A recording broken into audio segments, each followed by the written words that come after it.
مصائب بر باندې راوله په مصیبتونو کې بری مبتلا کم او بل به څه وکړم غریبي مې نه بنده نه کړم نو غریبي به هم باندې راشي او کار به هم کې چې زما عبادت لپاره وخت نه خاص کې اوس وګوره مزدورانو ته وګوره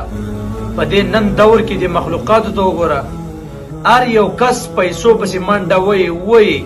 عبادت د الله د عبادت لپاره ټیم نه وباسي چې د الله د عبادت لپاره ټیم نه وباسي نو الله رب العزت به مصیبتونه هم راولي دي مزدوریم کوي هغه مزدوریم بیا نه پوره کېږي وجه څه ده موږ د الله د عبادت لپاره وخت نه خاص کوو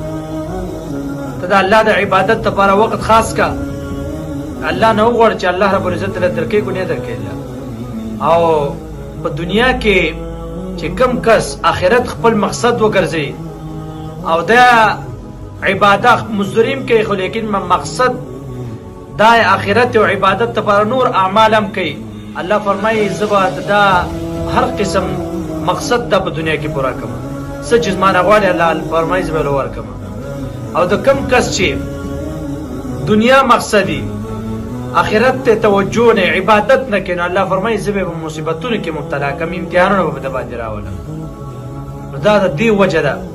چې نن هر یو کس منډه وي هر یو کس ته بلا پیسې ملاویږي لیکن هغه ته سکون نه ملاویږي چا څه چې پیسې نه